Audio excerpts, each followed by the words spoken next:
See him and Bubba walking off. We about to go live. Classic. We talking about Sanford and Son, Let's go. Daniel Berry Sports. All right, we in there. Welcome to. What's good, Coach? Good evening. Daniel Berry Sports highlights. Thank you for coming and hanging out. What's happening? What's happening? Welcome to Champion Mentality, ladies and gentlemen. You have entered the Champion Mentality. It's here at Cess Talk Sports. We looking for Coach Rowe. We looking for Coach Rowe. Oh, is Coach Rose supposed to show up? I sent him a link because he's talking all that jazz. We'll see what happened with Coach Rowe. So send Coach Rowe a link. Right. Let me send him a text. We have even champion mentality where we be great in your preparation, become excellent in your performance. Y'all salute. My name is RC Fresh. RC, we see what you're doing. Appreciate what you posting. Keep it track. I subscribe. Appreciate how you do what you do uniquely and authentically. You keep doing that. And we're gonna talk a little bit about that because you got a great fam. I'm so just appreciative that I came across this because what you do is important out here, Cess. And we'll get into that in a moment. But champion, we have entered the champion mentality, right? Where you be great, become excellent. Be great. I hope everyone has had a positive, productive day today and so far these few days. One thing I would just want to encourage people. I have a thing here at Champion Mentality where wherever you at locally on the state level, we want you to shoot your shot and swish your vote. Swish your vote, okay? We're not telling you how to vote. Just want to encourage you to swish your vote, okay? Make a difference where you're at locally, state level, and then, of course, you have national things going on. So switch that vote. We're going to talk about platforms. We're talking about Cess Talk Sports. We appreciate you, but I'm sharing, Cess, you're important because when it comes to the bigger machine, they have a gender and they're going to push what they want. So J Talk Sports, Queen Cess, what Coach Rowe does, RC, what you do is important because you celebrate and you create your own culture, right? And you celebrate your own. And so let me know what you think. Before we get into our topic for today, I don't think no one celebrates their own like someone that creates a platform, because when a machine or when a business has a business agenda, they're not going to celebrate what you think or speak to the purity of the game, the accolades you think that should be given. So I feel all these, and as I keep a track and listen to all these different some sports talks here on YouTube, they're just for clicks. They don't have the content that you do. They don't have loyalty. They don't have the highlights that you do, how you highlight and acknowledge different individuals and moving on with interviewing coaches. So quickly, just give us your thought on that as we talk about the importance of platforms and celebrating your own. You can't look to get something from someone that's not looking to do that. Oh, well, first of all, I appreciate it. Listen, I just got a passion for sports. I had to give credit to, I don't know if people follow him. There's a podcaster named David Shands. I followed David Shands, and I was listening to his podcast one day, and he was like, it's a great time for people to share their voice. Everybody has a voice. Cut your microphone on and start your podcast. Unlike any time before, maybe back in the days of radio, COVID pandemic gave us an opportunity and made people understand that they wanted to hear different voices. They wanted to hear different perspectives. And the pandemic gave us an opportunity to see these platforms in a way to be able to leverage them, whether that was Twitch, YouTube, Instagram, TikTok. TikTok went from like silly kid videos before the pandemic to everybody was on TikTok by the end of COVID, right? So I think it's just about kind of being tired of just hearing the same old thing, and then understanding that there's other talent out here. And if I don't shine a light on it, then who will? And so it was just about then, like seeing who else was interested. For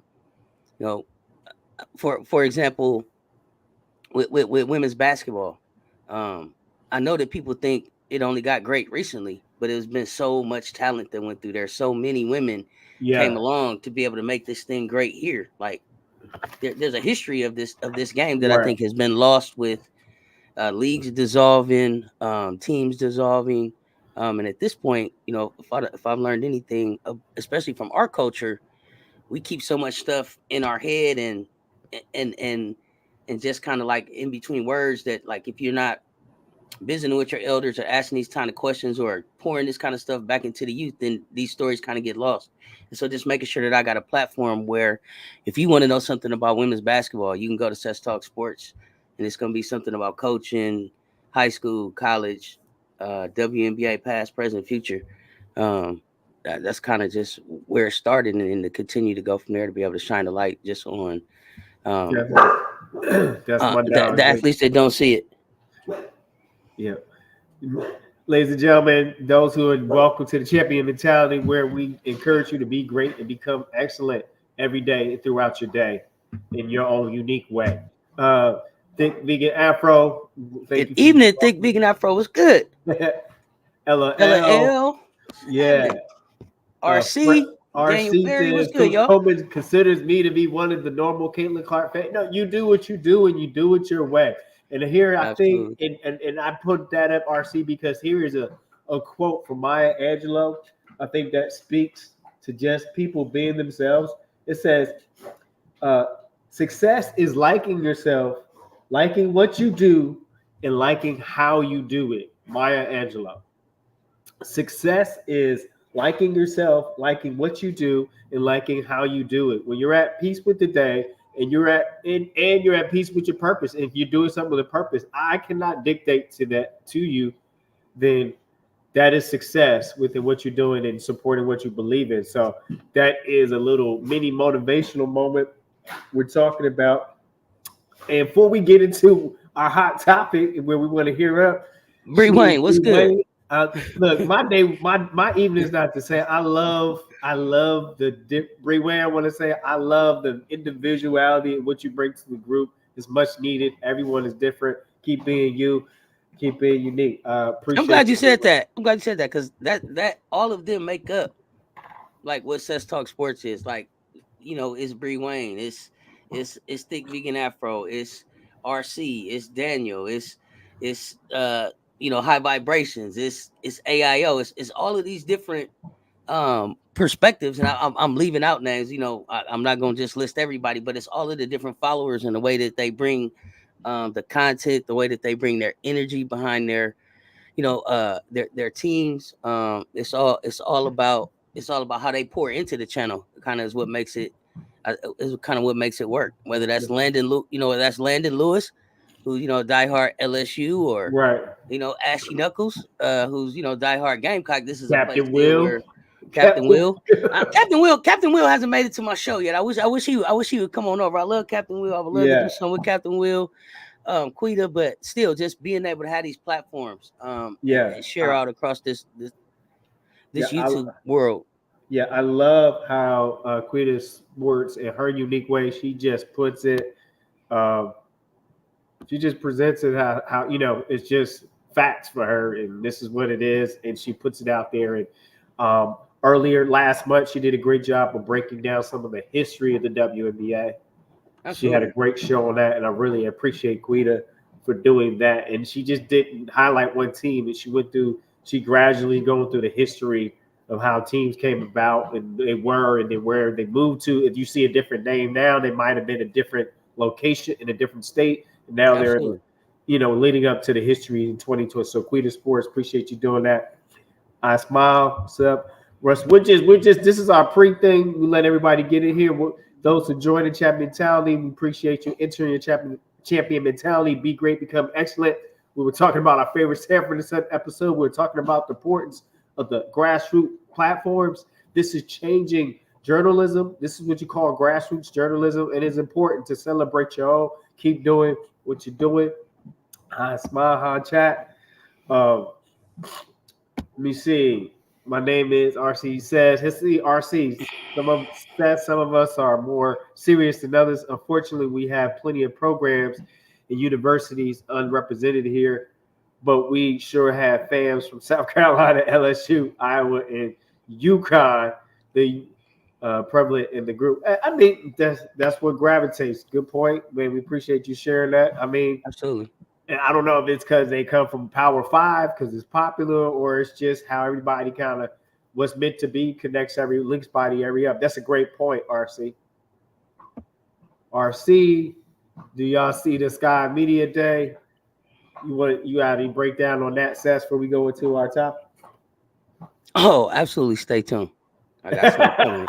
I She got said, I got some I got something dropping about the so media day. Cess is gonna drop on that. So Yeah, I stay got tuned. something coming. Yeah, I saw it. I'm proud, and I got something coming. I got Awesome, something coming. awesome. Because you've been on their head. Cess been on their head. Yeah, I'm proud of him. I'm proud of him. Yep. But I got something dropping on that one. Yep. So we got something. Stay tuned for that one. Thank you, I Smile, for dropping that. She's Bree Way. I Smile. Yes. I know that's right. All right. So we're talking about what is good coaching, ladies and gentlemen. We're going to need a little bit of your input, and we're going to start at a high school level today. So if you played or if you didn't play, drop in the chat right now, right? We're talking about high school level of a coach or even a teacher, like who encouraged you, right? Right, drop in the chat that coach or that teacher that encouraged you. Because to me, a teacher is a coach too, just not sports. And what was that characteristic? Why? What was important? So, what is good coaching? So now, Sash, you played in high school. Do you feel like you experienced good coaching on the high school level? No, no, No. not good coaching on the high school level. So, so where did they come up short in your playing career, the Oh, high school lem- level? um. So first, middle school, I played for a coach named Janice Dudley, legend, Janice Dudley. I played for Janice Dudley at Claremont Middle, um, in the Bay. Legendary coach. She also coached high school. She set a standard that was hard to be beat. Um, and then when I transitioned into high school, when I transitioned to high school ball, I ended up playing for in a school district where it wasn't about who was the best coach as much as it was about who had the most seniority as the teacher Okay. to be able to get that coaching job. So it wasn't about, where while it kind of was like that, for the guys, the girls were kind of like you practice at the other gym whenever you could. It was kind of, an afterthought. So we ended up with a great guy who I gave hell. He was a really nice man. He just couldn't play basketball. And so, in a way, I think that kind of took my love away from the game. It definitely made me not pursue playing in college.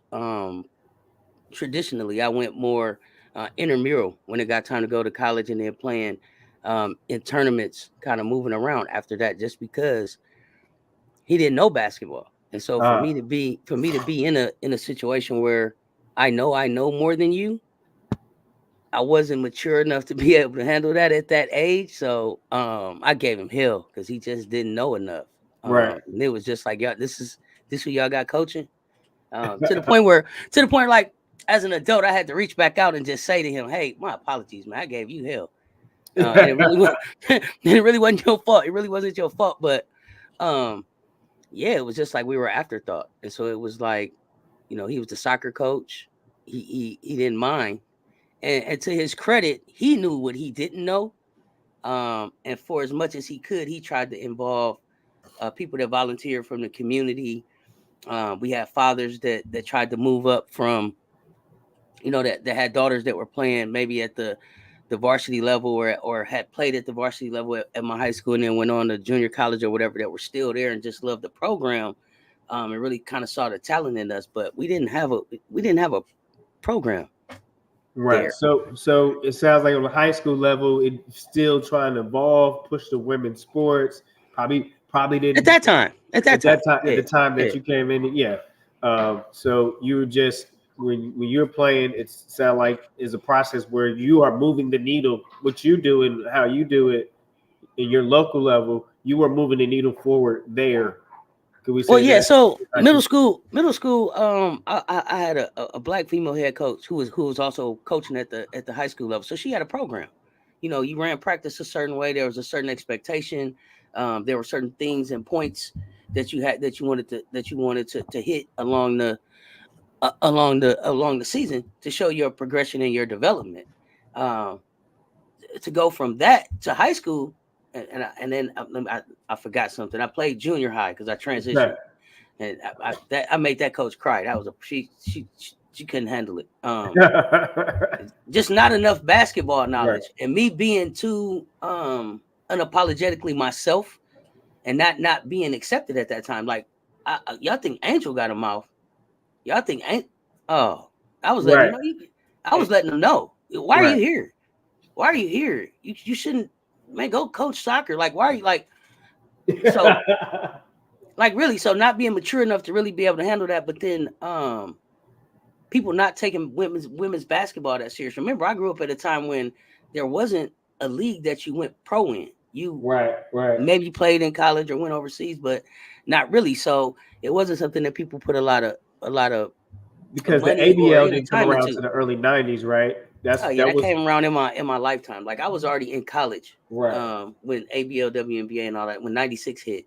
Right. So um, it wasn't there wasn't good coaches, but you look at it now and there's you run a program.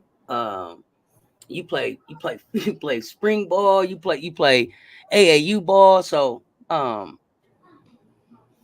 I think that they did the best that they could, but it didn't matter who coached us because they weren't really trying to bring that program along.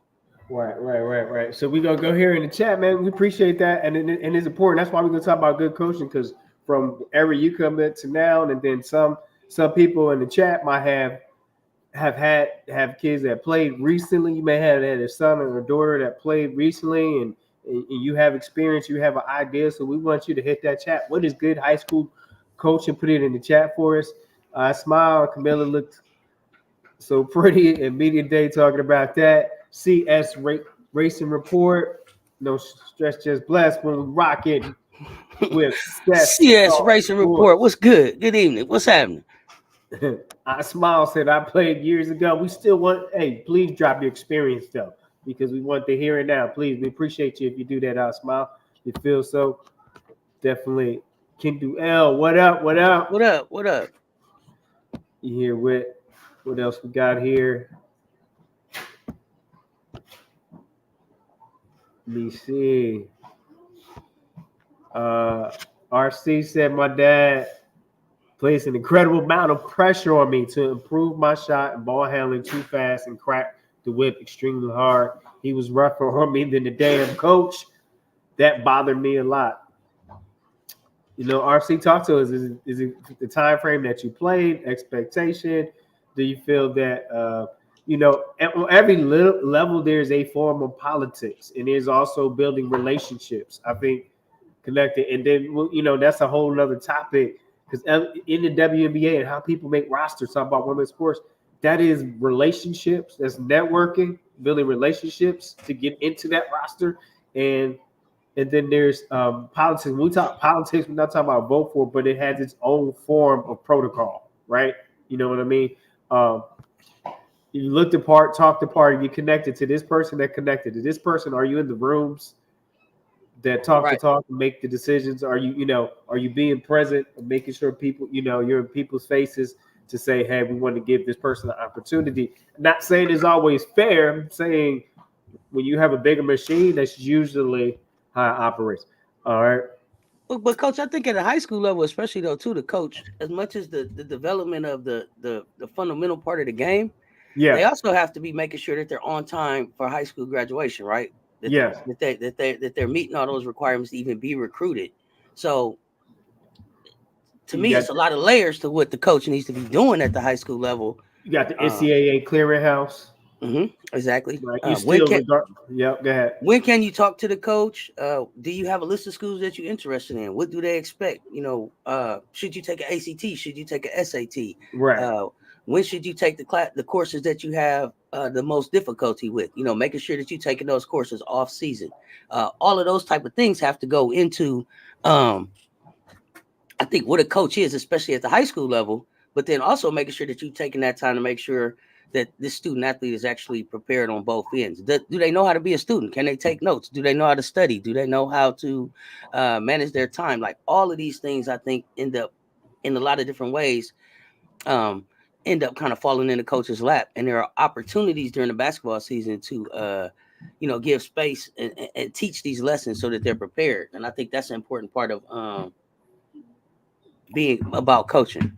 Right. So now on the high school coaching piece, we bring to um, do we have the I's dotted, T's crossed? Also, is your list realistic? Your level of play meets your skill set, right? Because there's not just NCAA Division 1 and 2. It's okay. People realize on the JUCO level they have NJCAA Division 1, 2, and 3, like they have the NCAA Division 1, 2, and 3, and that's okay if that's your path to pursuing to continuing your academic and your athletic, right? Absolutely. Difference. And then you also have the NAIA, Mm-hmm. National Athletic Intercollegiate Association, right, Right. which is a different part of play, and they have some great athletes in there as well. And then on a smaller level, you have the USCAA. Uh, is it United Small Schools Athletic Association? Which So a lot of different opportunities to be able to use your body to get an education, even if you're not going to a D1 or if you're not even right. going pro, right? You can still use it to be able to get a very affordable education if you go that route. So I find, do you find sometimes that's where maybe the clash between the high school and AAU coach? Sometimes there's some AAU coaches are not being realistic. And some high school coaches too. I mean, you got to be able Okay, to be willing to have you got to be willing to have a conversation, the hard conversation with the kid. You got to say, hey, you know what? This is it for you. Buck stop right here for you. It was nice.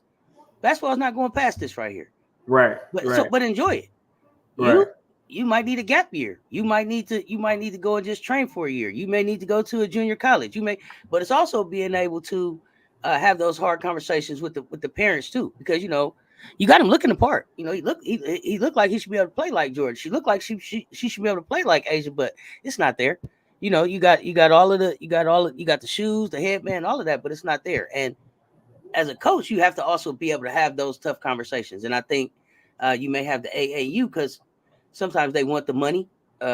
Sometimes they may be thinking a little selfishly. Sometimes so they pushing you, like you may be headed somewhere when really you don't have the grades or the right attitude or the work ethic or even the skill set to get where you think you're going. So you right. think you're going to UCLA, but it's really UC Nay. You It's a say nay on nay, that. right? Yeah, you say Because you see nay. You're not going there, right. but you got to be able to do. You got to be able to have all of those conversations, and I think a lot of that falls at the high school level because you have to. All of those things have to happen before you get to college. All those things, right, have to happen before you get to college, Absolutely. for sure. She is Bree Wayne, good coaching, Dawn and Gina. We're going to get to that level, but both got winning coaches and their players. Love them despite both being strict in discipline. To me, holding the standard is not strict. Holding accountability is not strict. It's accountability. But I get it. I get your word. The use of strict. Somehow these two coaches can talk students into buying in. Appreciate you. Appreciate that. Great comment. I don't even think it's a somehow. I don't even think it's a buy-in. I Right. don't even think it's somehow. I think it's their legacy. I think it's their rings. Um, I think it's their resume that gets them to buy in. Like when you look at you got 10, 11 players that are going to be on the WNBA roster during the preseason. I'm gonna listen. I'm gonna listen a little bit better to what you're talking about because I'm gonna respect what your track record shows. And so I don't even think they got to convince them. I think that um, the players that are really them um, go looking for the Dawns and the Genos and the Coach Primes. Right. I think they go looking for them Right. That's right. to be able to have that opportunity. So, Smile said my kids play, and it is something else they do. They do travel sports and exhausting. Hats off to you because that is a busy schedule, and I hope Absolutely. it is benefiting them. And I hope I Smile is putting them in the position to continue to pursue, and it encourages them to continue to work on their game and also build their skills.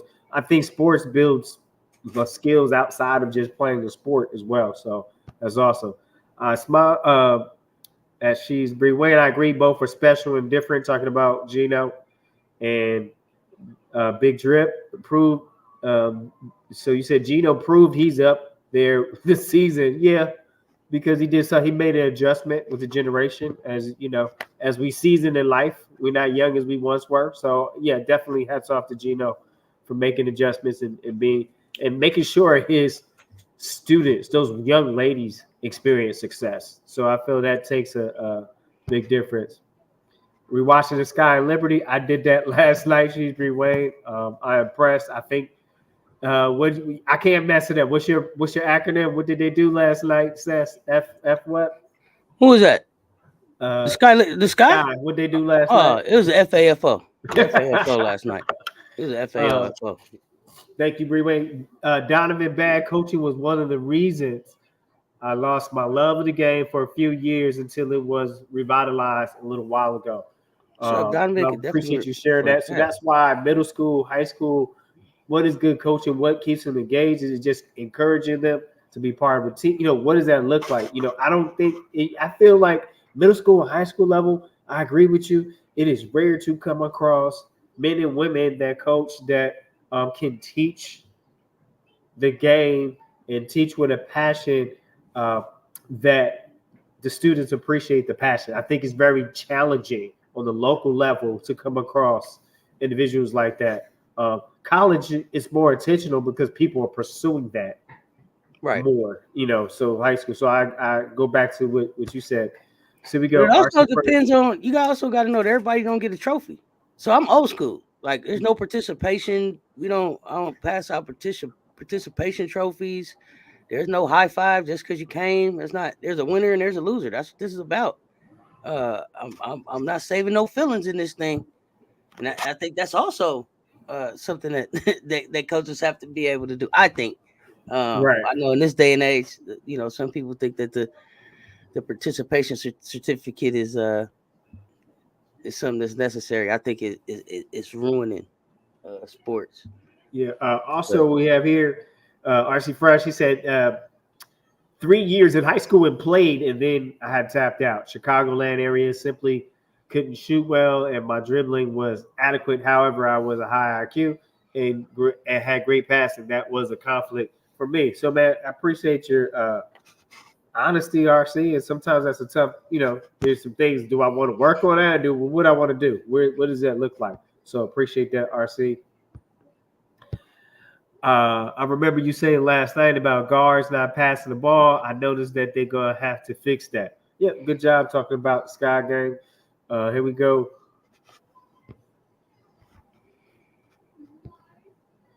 CS Racing Report. My coaches were not brilliant. Okay, they weren't brilliant play callers, but each emphasized fundamental or to do that help. Junior high free throws, shooting with Mr. Billingsley. Thank you for putting out the names and giving credit. High school using the glass with Gene Eby. I hope I pronounced that correct. Appreciate you sharing the names of people that made an impact and kind of giving them the recognition that and the impact they made in your life.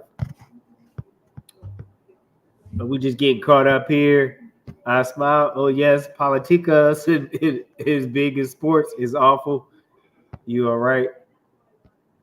Kenduel, I hate that so many ladies haven't received a fair shake when it comes to coaching and the money it takes to run proper programs. I agree great on call out.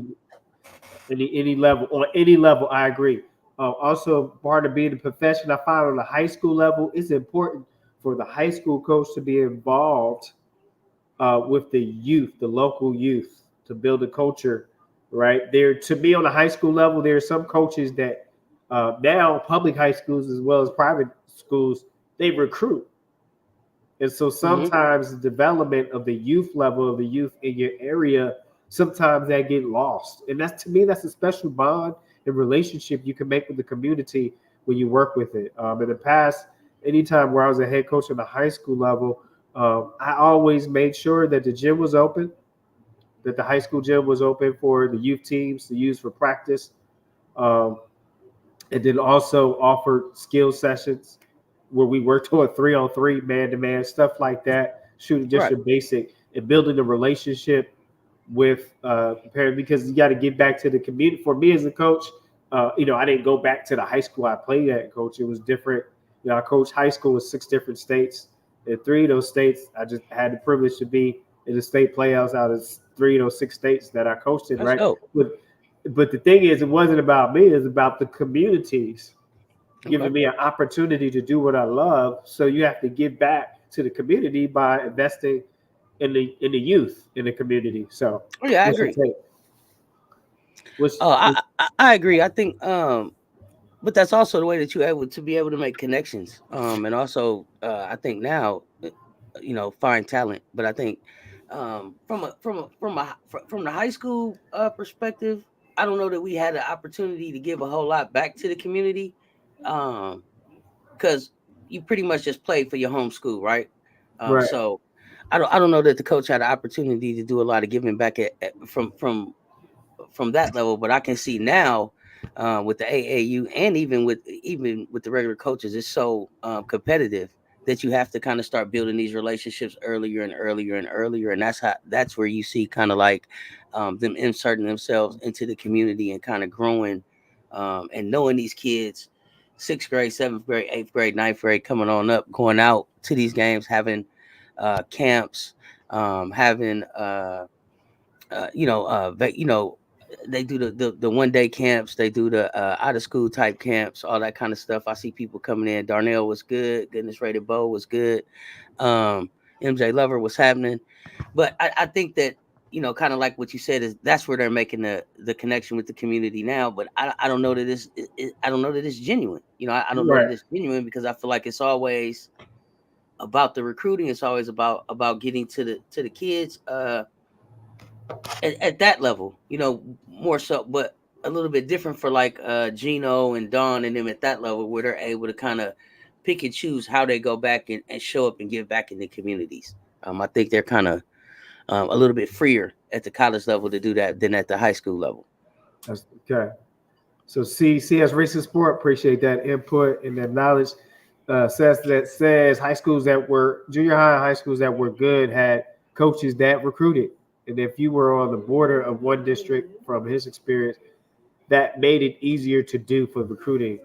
Eddie Gibson was one example in his town where he's from. Thank you, CS Racing Report, for sharing your experience and how it goes down. So recruiting is real. It's been going on for years before it became a Oh, thing, right? absolutely, Uh, absolutely.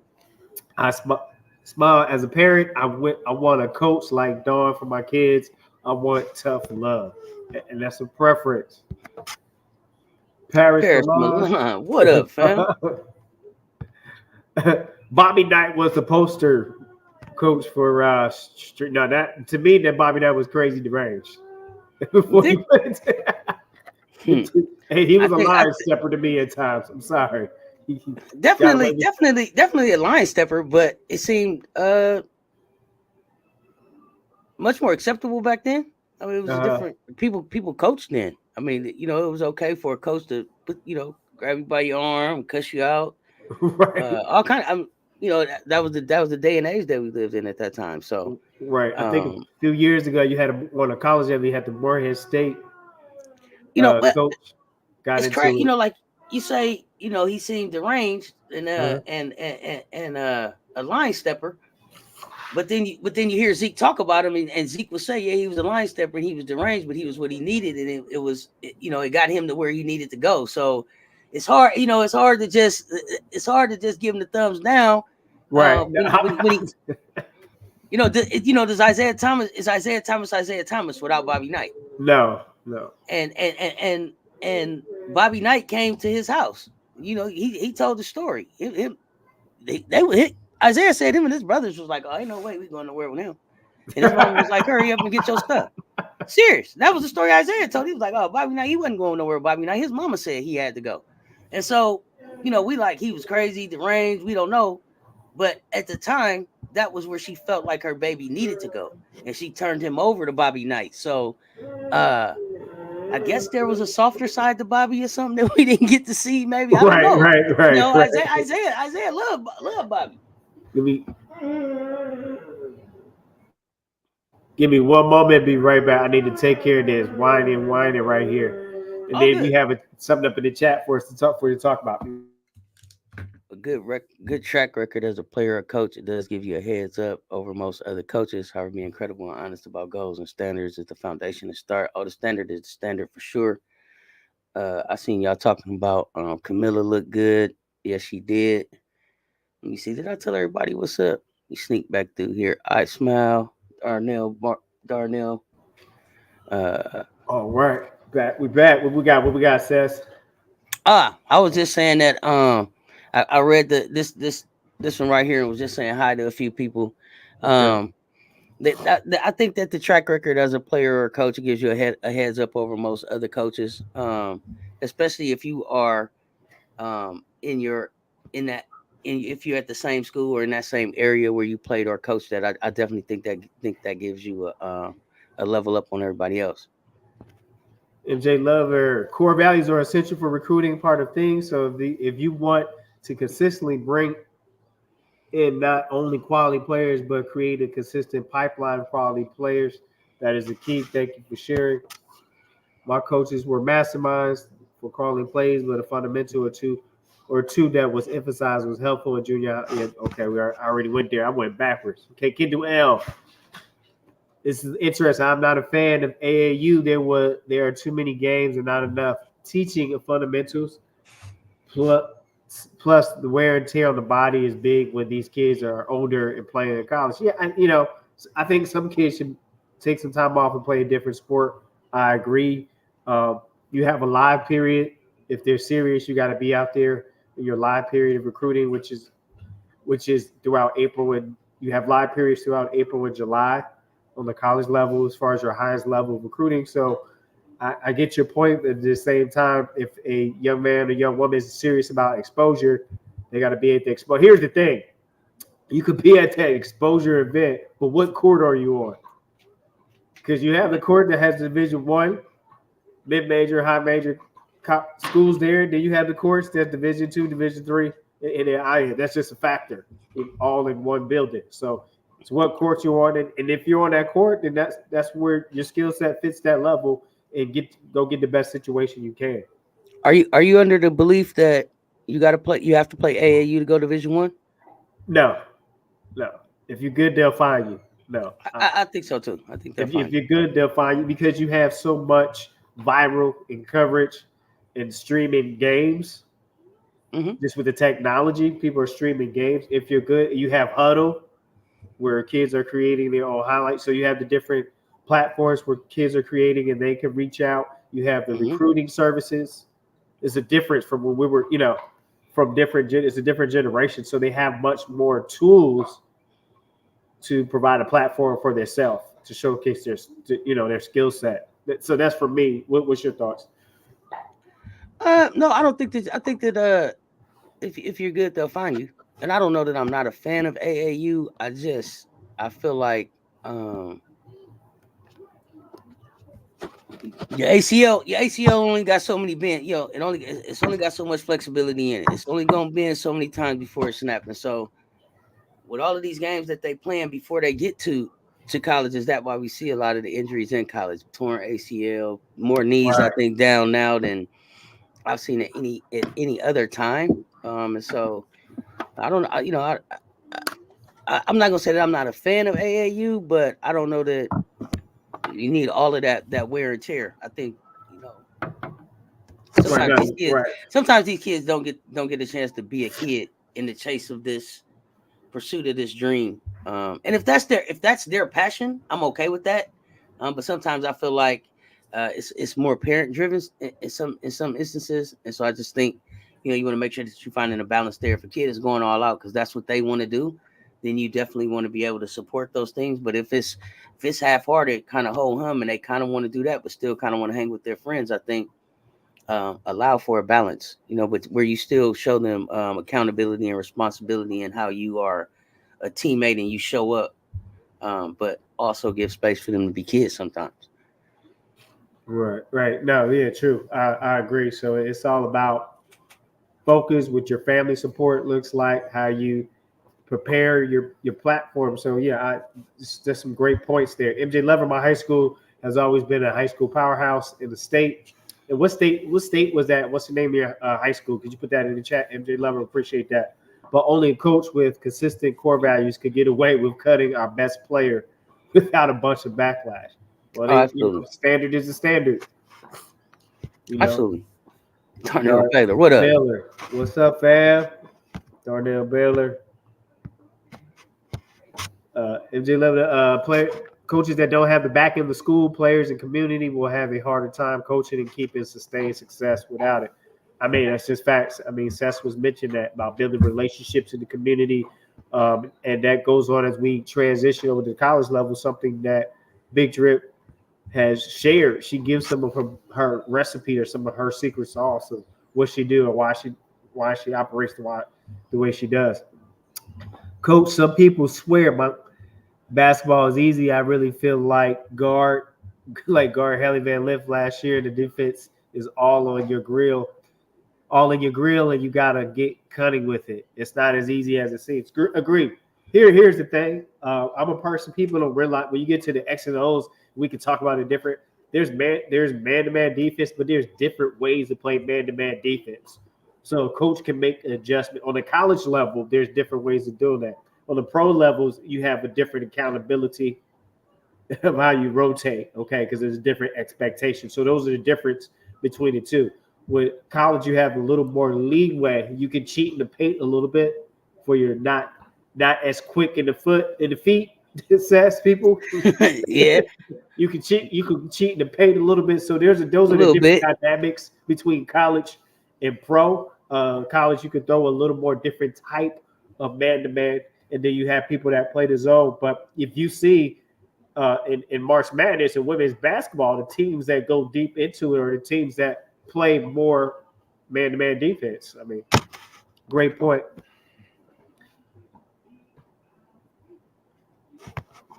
Let me catch up here. Why does that do that to me? Sorry, fam. It does that to me too. It's the weirdest thing. So we say Darnell said coaches back then loved to teach and don't chase the money because really it wasn't any money at any, especially on the women high school and college side. No, there wasn't. It was all about the love of the game. So some coaches love to try and change some of those kids' lives. Great point. I appreciate that. If you can uh, teach one, right?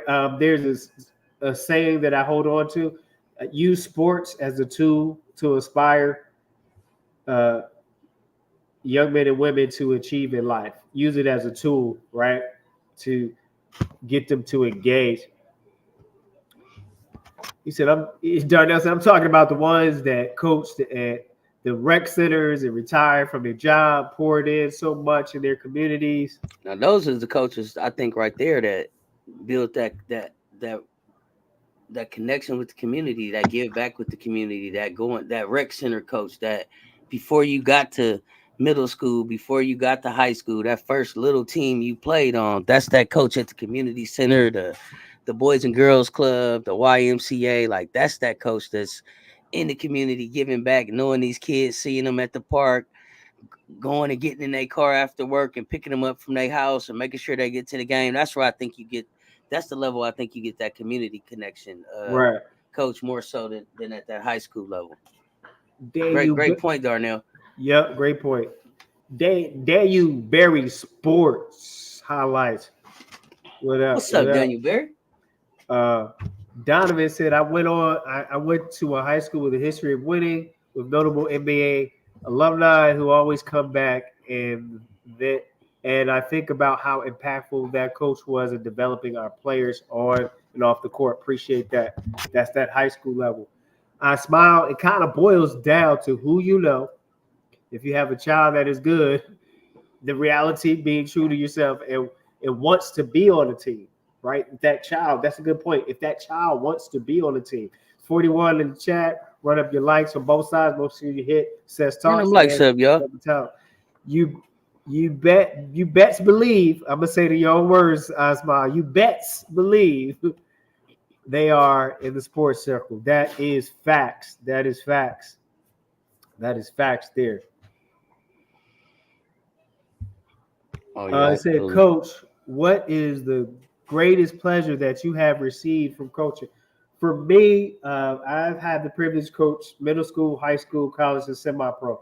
The greatest pleasure, regardless of some games or even when I coach travel ball, the greatest experience that I have is now uh, having a relationship with those former players and seeing them have families and they give me a call or email or they drop me uh, uh, some love in the DMs in one of my social media, to just show some love. So that amongst any accolades that I've received, what I had the privilege to do what I love 20 something odd years, it is always where you can have that one-to-one conversation with your former players and they say, Coach, I didn't get this then, but I understand it now. So that is for me, that's the nugget outside of a lot of accomplishments I've had the privilege. And I don't think because I was special. I think because I had a, a group, always had a group of young men or young women. I've coached women's sports and young men as well. And the thing is I always let my passion be contagious. And I always said to them, when you work, do something to reward yourself. If you work so hard at something, reward yourself. Mm-hmm. Right? You working at it to reward yourself. So I hope that answers your question. But for me, it is the relationships that you have after the years of coaching them. So the relationships you get to have. The best coach in a thump coach calls they touch every aspect of a player. Harold Williams. That is right. Every Coach, I'm sorry, Coach. Let me say this. Harold Williams, I am looking for you in the daytime with a flashlight. Man, how do I get in touch with you? look. Please, yeah. Harold Williams. I'm looking for you. I just want to know how to get in touch with you. You said you email me. I can't. I don't find no emails. Drop something in this chat so I know how to get in touch with you. And please, also tell me what's a thumb coach because they touch every other aspect of a player. Tell me what's a thumb coach. What does Yeah. that mean? I Break want to that know what down that for means. us. Harold. And how to get in touch with you, Harold Williams. I'm looking for you in the daytime with a flashlight, man. Come on, help me out. How do you Thank say you, Coach. Harold Williams? Hey, let's go, Harold Williams. Let's go. I'm with it. Oh man, we have Coach. This is a bit random, but I never ever seen Len Bias play. So shoot it to me straight. I've heard Len Bias was going to be better than Michael Jordan could have been potentially. Yes, I come from an area where I got to see him play, and in that time, Len Bias had a better jump shot than Michael Jordan developed his jump shot. Len Bias already had one at the University of Maryland there, and he played a little bit of defense, but he spread the floor. He was up there. And Michael Jordan wasn't even Michael Jordan yet. To be honest with you, in all fairness, he was coming into his own. The Mafia was a powerhouse high school. Wait, Right? I gotta ask this question. So you Yes, saw go ahead, Lynn. Seth. You saw Lynn. He had the better jumper, but did he have the hang time? No. Okay, that was my thing. Okay, because I see some highlights of Lynn too, and it was like Lynn was Lynn, but I don't know if he had that hang time and stuff that Michael became known for. But Right. Lynn was on his Lynn Bias, and I hate that they even compare him because Lynn Bias was on his way to being Lynn Bias, Right. and that was going to be a name that stood on its own. So I don't know. So we got CES Racing Sports talking about the Mafia, talking about the late great Morgan Wooten, the Mafia back then. I think Mike Jones. I think they changed coaches, but when Wooten retired, moved on, Mike Jones came in and coached. Was a powerhouse along with St. Anthony's. You talking about St. Because there's a St. Anthony's in New Jersey, but in North Carolina it was the Fayetteville schools. St. Anthony's, and if it was St. Anthony's in New Jersey, they never had their own facility, ladies and gentlemen. And that coach was Bob Hurley Sr., who recruited all the players from the surrounding public schools. So very interesting. Favorite schools, Terry Sanford, where Shea Ralph went, Kinston and Greensboro, High Point in Charlotte area. Appreciate you sharing that with those prospective areas. We already went there. They sent me back.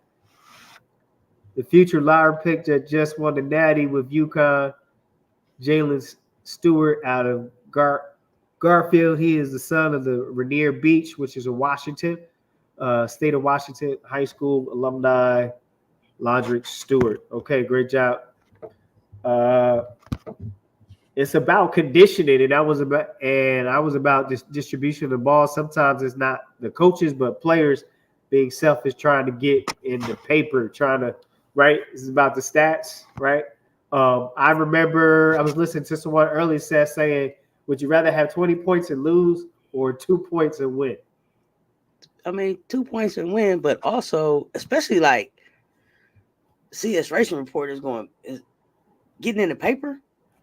Oh, you know the next, the if you didn't read the paper no other day, you got the paper the morning after the game. You wanted to know who made that front page for the high school game. Like, so yes, there's some selfishness to get on that paper to get in that paper, Yeah. um but I think you find that balance. I think it's for the coach to find that balance. To kind of balance that desire to kind of want to get your name out there versus and staying within the confines of what it is that the team is trying to do. But yes, there's definitely especially at that age back in that Yeah. day. Yeah, absolutely. Harold Williams. Harold Williams. Come on. I need that. Email me, Harold Williams. Harold said, the thumb touches every other finger on the hand, the only finger capable of doing so. Thumb coach. Love Awesome. that. Man, I'm going to use that, Harold. Appreciate you breaking that down. That's awesome. Right. Get moving on here. This is a great point. We're off the subject, but how do you cut Pearl Moore off the Olympic team who averaged 36 per game through college and keep Pat Summitt on the team? You know how that goes. Hey, Pat must have knew somebody. right. Man. When someone asks me how long I've been watching women's college basketball, I say Charlotte Smith. Yes, she was dope. Made the shot at the buzzer for North Carolina. Marion Jones was hooping it out. Yes, Marion Jones was a fast guard, and she also ran track also for UNC. Absolutely. Before she had that unfortunate happening, decisions. Let me see. You think Lynn Byers is the greatest player you ever seen? Okay. Unfortunately, we didn't get to see it on the next level, huh? But and I mean, the vert might have been there. I Right. was listening about that. It's the hang time that made Michael. It was the hang time. He got up there. It was how long he stayed up there. That made him that. And that's what I was saying. I didn't know if Lynn had that type of hang time, but I felt like he was on his way to being like a great, but Lynn Bias though. Right. All right. So we talked about high school. We talked about involvement. A family in the chat. We're going to move on to this is 2024. We just finished the 23-24 season. You're a Gamecocks fan, and in the change in the constant change of the game. You got NIL. You got recruiting looks different now. Whether people want to acknowledge that, it's different. It changes. So, what is good coaching? We're talking about the Division I level, right? Because every division has a challenge, right? But we're talking about you're a Gamecocks fan there, NCAA Division I women's Power 5 conference, SEC, right? So, based you being a Gamecocks fan, you are a unofficial YouTube journalist for the Gamecocks. Really, you are, right? So, being that involved, that depth of knowledge, and following Big Drip, what is good coaching? Family, run them up. You got 44 in the chat. Run them likes up on both sides. Champion mentality and Cess Talks Sports. We're here talking about what is good coaching. We just transitioned into the college coach. What is good coaching on the college level? Go ahead and hit me with your. Some people already have left it, and we've talked about some of their comments. We appreciate that. What you got, Cess? What you got? At the college level, when you start talking about Big Drip, Big Drip is recruiting young women at 6th grade, 7th grade. She's starting to build this relationship. Um, but I think it's the showing the interest. I think it's understanding where these young ladies are, understanding what their support system looks like, and at this time, it looks like being willing to entertain all of these different things that go, all of these different factors that go into who this player is, right? Because Big Drip talking about you got to talk to the player, you got to talk to the mom, you might got to talk to the uncle, the auntie. So you have to deal with all of those things, right? And then you have to be able to also make an assessment of the student and let them know where they're at, where they stand, where what they need to work on to get to the level that they want to be. She also has to be able to help them understand if they can reach even the level that it is that they think that they can get to. But it's also finding that balance at the college level to, I think she put it best, love them enough to let them fail, right? So Right, right. you failed, you blew it. There you go, down there on the ground with your knee skint up. Get up, you're mine. I still love you. Let's scrape this thing off, and move forward. And so I think I think at the college level, it's being able, it's of course being able to teach, it's being able to enhance some fundamentals, being able to improve upon the game so that it is moving towards a professional level. But I think it's also just as important, to kind of be helping them with the scrapes on their knees, because you're going through college, you figuring this out, you're going might have your first heartbreak. You might have your first bad game. You might be the first time you're not her, where you're coming from a situation where you've been her. You didn't have to work hard. People, um, looked out for you.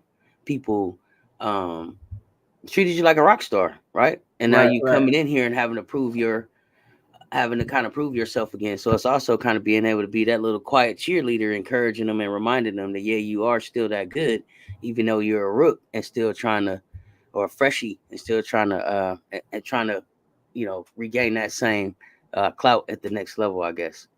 Got you, got you. I think Dawn would actually open a daycare, raise these babies herself, and then coach them. Good point, because they're all her own. Great coaches have a multitude of skills to help develop players, motivate them, discipline them, right? And for me, discipline is to teach. Oh, absolutely. Yeah, discipline is to teach, to show the way. Then bring them in into discipline is to also to present tools of life, right? Theme, then bring them back up, etc. Good coaches can get away with having a few of those traits. Kendall, I think Dog keeps it real with players. Everyone doesn't like it, but you have to respect it. Oh, I think she level sets expectation from the gate. From the first time you meet, you understand, what, what your possibilities are in this program. And I don't think that she entertains. I don't think that she entertains athletes that she doesn't think can meet the mark or meet the standard at South Carolina. Like I don't believe Big Drip wastes her time with Right, with young ladies that she doesn't think are capable of meeting the standard.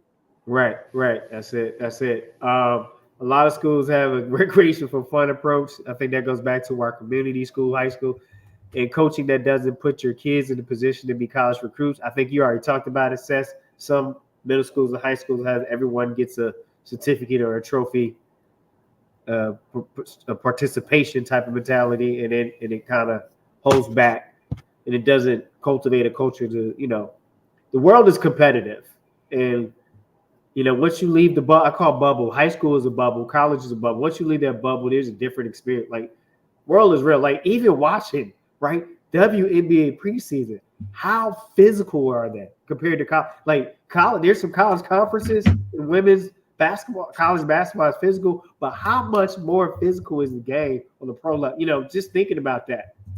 Like you go from that bubble, then you go into like you throw it into some grown women. Yeah, That's tough. That's tough, and they're not gonna give you any calls because that's the way they play, yeah, absolutely. and the refs know that. You know what I mean? Uh, Coach Dawn doesn't have patience for that. Talking to her else for the daycare. She just let them be them. Good point. You might be playing defense for the first time. A lot goes on in the college. The competition evens out more. Yeah, I think on the college level, you have some, depending what program the students come from, the young man or young lady comes from, the young man or young lady comes from. Uh, I it is you have more plays, more expectations, and the conditioning has changed. That adjustment, and then also some states play with a shot clock at the high school level, and some Hmm. don't. Hmm. I, me being a former coach at the high school level, I am for uh, shot clocks on the high school level, so those who are interested in playing the next level can have a better transition at playing at that pace of play. Oh yeah, we played shot clock. Huh? We had a shot clock in high school. Yeah. We played shot clock. I grew up in New Jersey, New York. New York had a shot clock. New Jersey didn't. West Coast, we played shot Yeah. clock. And then that's because y'all up and down the court. Trying to be. Yeah, up and down the court. When I coached in Arizona, when I coached high school in Arizona, I went to a high school game, watched, and they were scoring up in the 70s. I said, "What in the world?" I wasn't used to that. I was like, "What is this?" It's this new basketball they play. It's this new basketball that they play. I was like, "What is this?" That was like in 2008. I said, "What is this?" Absolutely. Right, right. So let's talk about college coaching. You said it starts with recruiting. What is the next point? What is the next thing in today's time outside of recruiting that is important for that recipe of success? Managing the NIL process right now.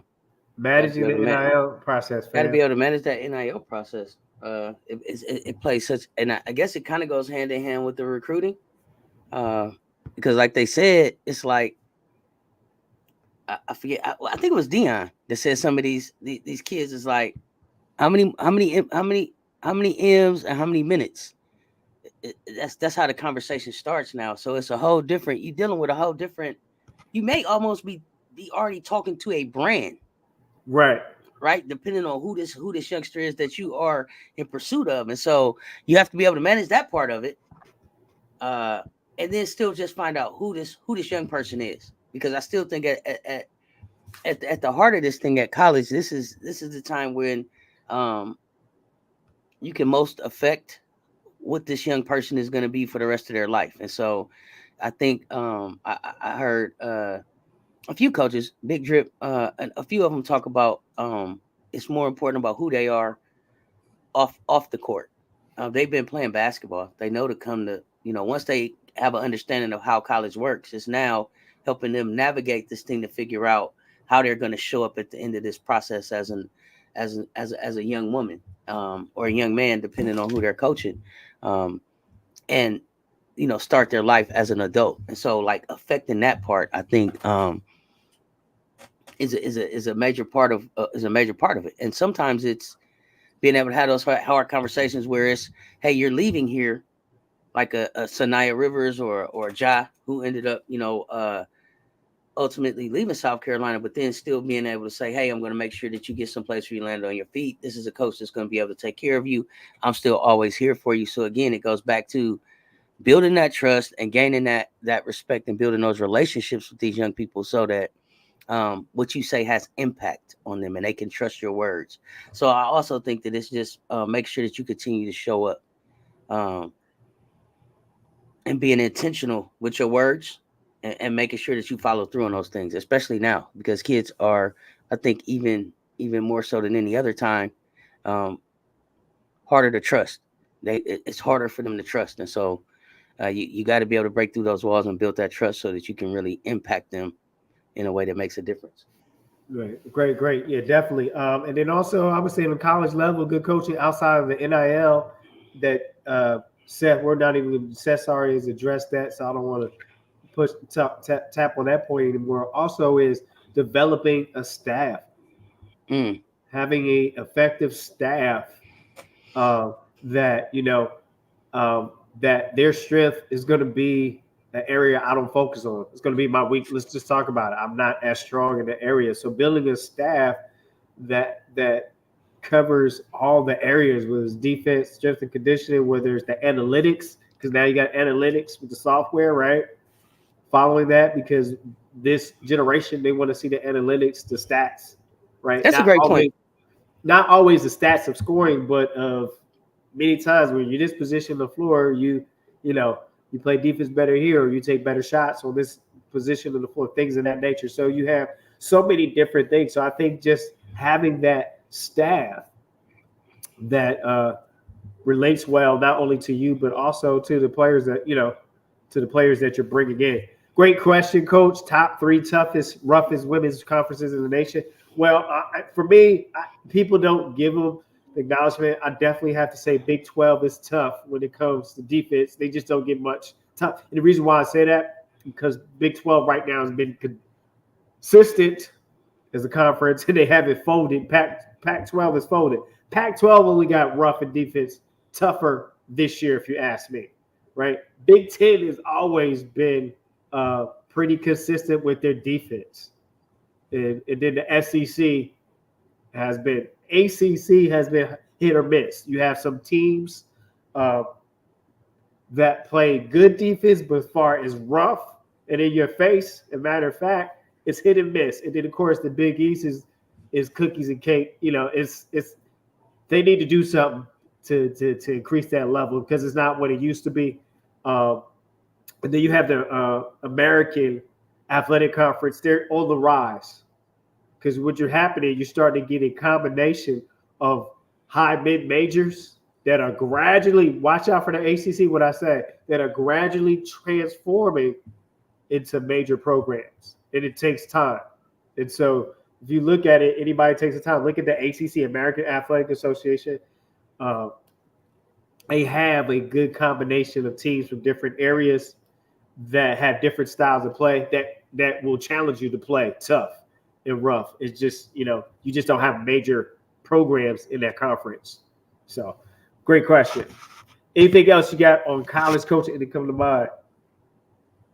I just think that was a great point you said about the staff. And I think it's not, I think, when you look at what Big Drip does, it's the assistants, it's Khadijah Sessions, it's Body by Molly. I can't think of the gentleman's name who she called off that did the actual scout on Iowa. All of those things. And Big Drip talked about the fact that, she's called a coach. I forget which interview it was in. She said it's more like she's delegating, right? And so she's got this circle of trust around her that she delegates to do certain things, and then there's just a check-in. So there's that delegation and that trust between her and her staff that they are going to go and keep the standard, and her the message consistently across the staff, and I think that takes a lot of trust. And it takes a lot of chemistry. So I think she's done a great job, building up her staff. And I see other programs. It looks like Coach Ivy is doing the same thing. Coach Yo, we got some questions there. I don't know if we ever got to the bottom of what was going on with some of the coaching on that staff. I don't think that coach is. I went and looked up, and I don't think I stand them on the main website. So okay, so they made some decisions there. Okay, yeah. But you just you're seeing you got Carol Lawson at Duke. You got these different coaches that are coming in, and I think doing it the right way. And I think it's like what Dawn said. She baked the cake, and it came over time. You're not gonna be able to microwave this thing. You're not gonna be able to air fry it. You got to put the hard work in. You got to take the losses. You got to take the lumps. That's right. And I think that's an important part of being able to have a consistent program. Consistent program, right?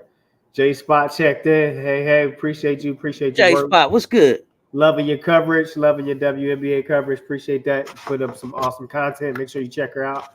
I do. I'll get the pop up. Make sure you can hit that notification button so you keep it track. That's what keeps me up with a lot of all these other great like Cess Talks and J Spot and Quita. And I get notified so I can jump in and see what they got going on next. Coaches like Staley and Gino don't recruit many players with brands. I went back a few years to check some of the best programs, and only a few recruited potentially brandable players. That's Sure. LSU. I would say that. I would say that a few years ago. Now you can. Now you are absolutely recruiting a brand. These kids coming here with shoe deals out of high school, coming Right. here already with a Jordan deal. You They know what I mean? Like already ready. they're they're a brand. So yeah, I think absolutely right now, and especially as this thing continues, especially if you watch the Angel Reese blueprint, you're gonna be seeing some brands that you're gonna sit down with, and they're allowing them to make them sooner, younger and younger. Right, right. Appreciate that. We talked about defense and tough. It said, yeah, Big 12 will lose Texas and Oklahoma, but yeah, a good point. You're going to the SEC for football, uh, mainly not for women's basketball, but that's the swap there. Uh, Who you say Texas? yeah, Texas. Oh, Texas women's basketball team gonna be all right. Yeah, no, they're solid. Vic already been in the lab. I don't know how many years Vic got left. I mean, he looks in good shape, but I don't know if he know. I think he has to stop because I don't think he knows anything else to do but be on the sideline. He's in the he's I him and, think Vic been there down there since the '80s, right? oh yeah, him and Don got a good back and forth. Yeah, they do. They do. I think it's a healthy one versus you can see a Monkey and Dawn. That's a little what you call diplomatic toxic. You know what I mean? She's You know what? But I think it's the media that makes it more toxic. making toxic. It's a good point because I you think got I to get think clicks. You got to keep people engaged and keep coming back. Keep coming back. Right. Yeah, because at the end of the day, I don't think Big Drip let too much bother her. I don't think she's pressed about anything. And I don't think that Kim Mulkey is really pressed about anybody. When there's a competition between the two, yeah, I would have beat you like you want to beat me. But at the same time, I guess what I always go back to is that there's still only so many Division I coaches of women's Right. basketball, right? And so there's only so many other people around here that are going through and have been through what it is you're going through. So there is a sisterhood or a camaraderie that's built among these coaches that, at the end of the day, coaches are coaches. Right. And so there's some, I think there's a healthy competition, but I don't know that there's really any dislike or any toxicity as far as like the way fans carry it on.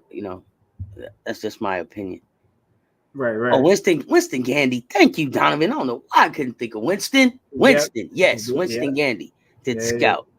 Yes, he did. Did a great scout. Very great basketball mind, IQ. Talking about our Vandy and Mizzou needs to be bounced out of the SEC. They might have to think about it since you brought Texas and Oklahoma in. They might have to look at something that fits them better. I agree with that. CS Racing Sport. I think so. If they don't step up on their recruiting, what you do, Vandy is already a set brand, so they have a stand. They're similar to Stanford, as far as the academics. This is what we do. This is how we are. This is how we recruit. So we'll see. You got to be able to adjust and adapt, or you move on to something that fits better. Mm-hmm. Except for the moment, A&M is falling apart, much like Oregon State. Jody Taylor is on the Olympic staff, but no telling what she'll have. Yeah, a lot of times good coaches, I think, when it comes to recruiting, they move in silence, right? And any player that know they're going somewhere, what I noticed, the top players don't always say, I'm going here. It's just movement in the portal, and when it happens, it happens. I think the best business transactions happen behind closed doors, right? Because that person and that business knows, that school and that player knows what's going down and how it's going to happen. So I think, Almost, sometimes, go I'm ahead, coach. nervous for Joni.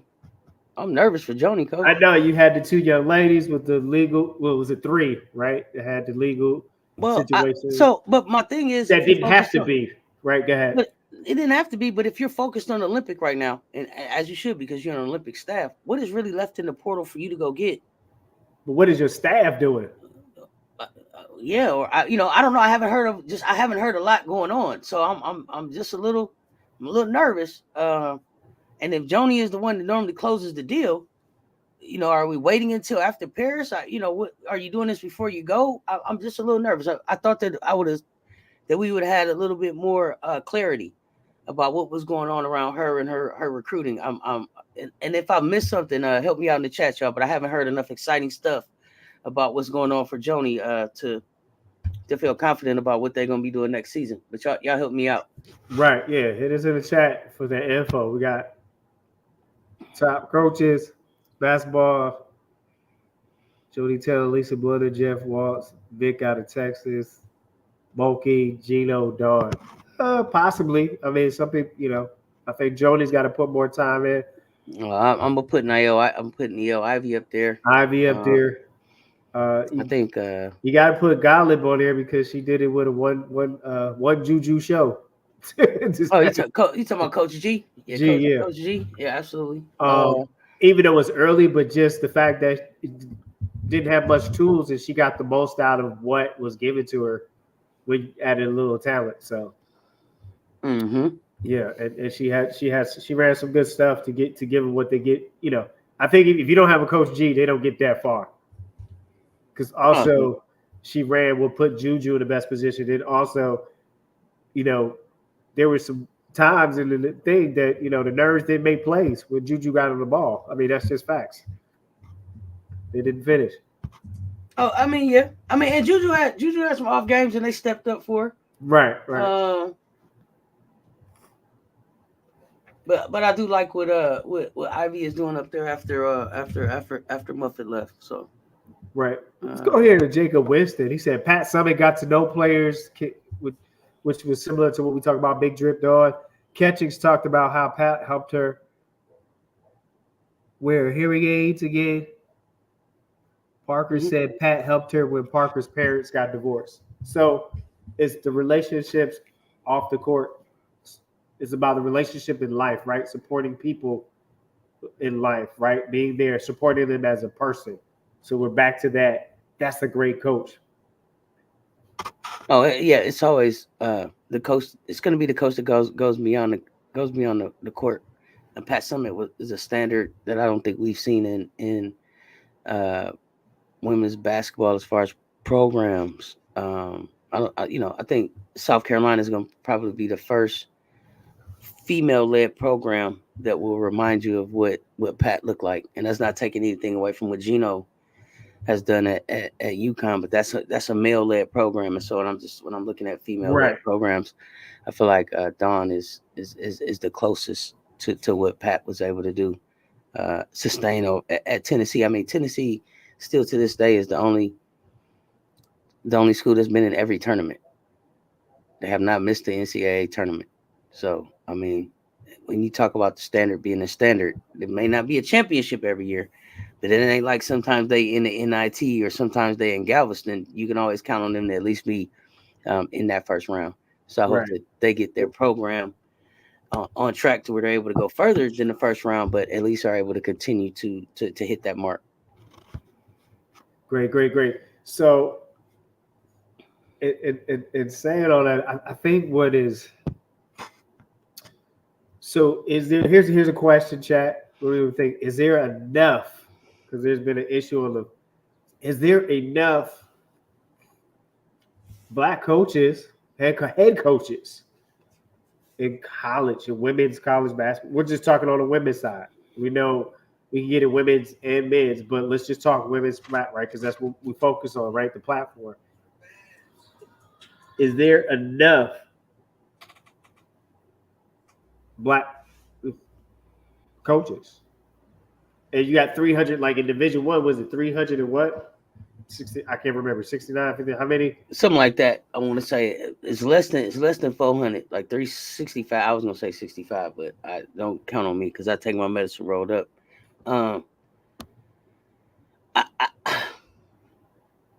So where are the black coaches? Is there enough head coach representation? Of course not. In 2024. Of course not. Okay. Of course not. But it's improving. Okay. It's improving. I mean, definitely. So to me, it's not enough until we stop asking if they're enough. Right. And I mean that in the sense of I grew up in a time where it was like, oh, it's a black quarterback playing. We're gonna watch because it's a black quarterback playing. Right. Hey, y'all, guess what? It's two black quarterbacks playing against each other with two black coaches. Everybody tune in, and now black quarterbacks are playing against each other on Sundays and then playoff games and then Super Bowls, and we don't have to have that conversation. It's just some football players playing football, and so it's not Football. enough until we're not talking about it again, right? Until we're not talking about it, and we still counting, then it's not enough. Right, We right. still Well, asking the question. I mean, well, it's important, right? Here's the thing, right? We're going to transition this to WNBA, right? Right. So WNBA is what 80 to 85% of them are black women, female players. Absolutely. So at that level is about, of course, network contact, but is it enough in those head coaching positions that can go? Here's the thing, that can get the job done, not just saying, "Oh, we put someone on the sideline." Is that Yeah, fair they to are. say? Sure, it is.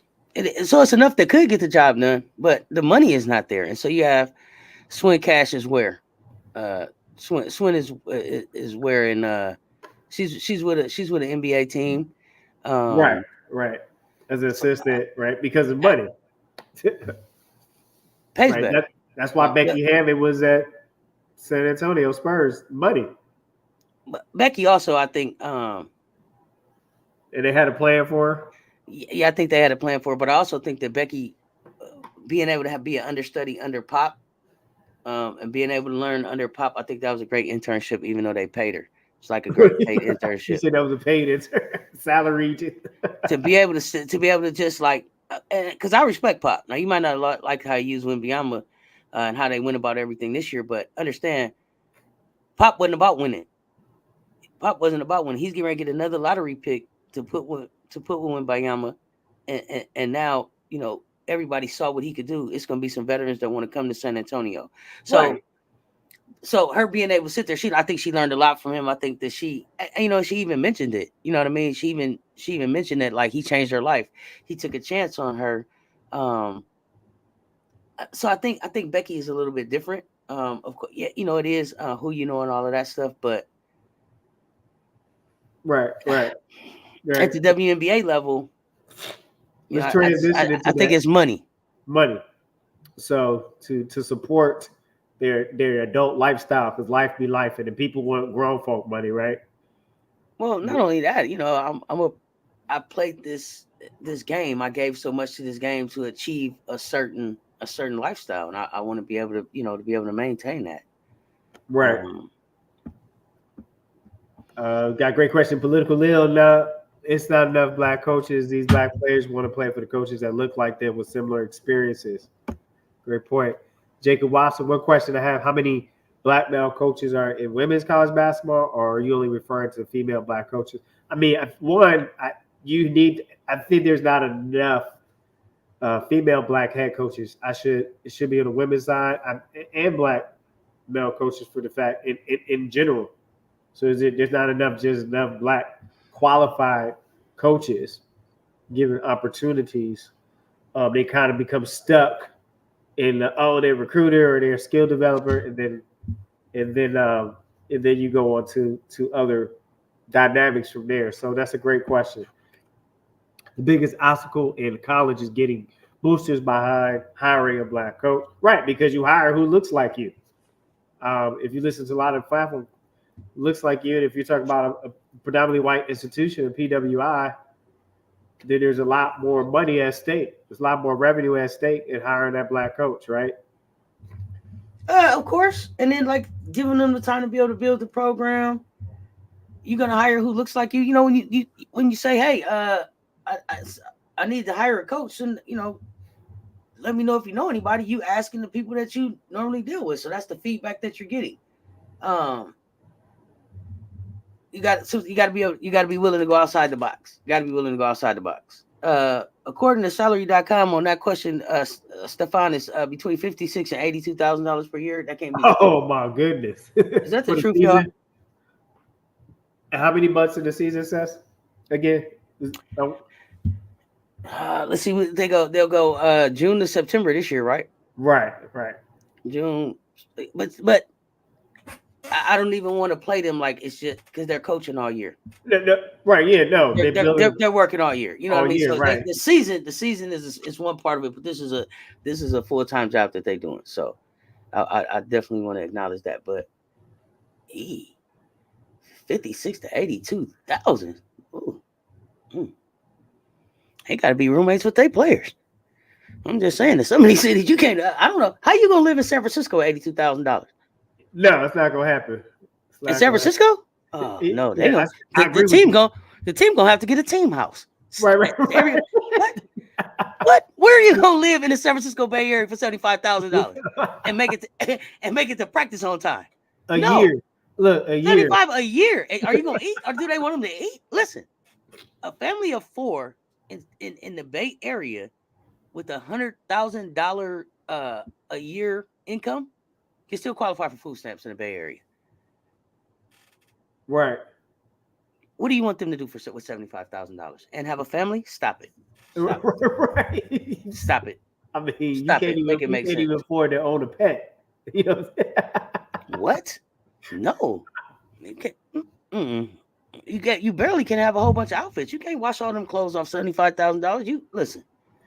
It's that's rough right there. And I'm joking, but I mean it. Like, let's think about this. You're gonna bring 10 to 15 young women with a starting salary of $75,000 in the Bay Area. Wow, Right, right. I'm making Yeah, sense. yeah. We, since we're talking about WA, we're going to be transitioning that, but we want to touch on this great point here. Ivy Taylor, yeah, Ivy, Coach Taylor, got Coach Ivy, Coach Taylor, Coach Lawson, and others. But it comes down to how many players of any color want to coach.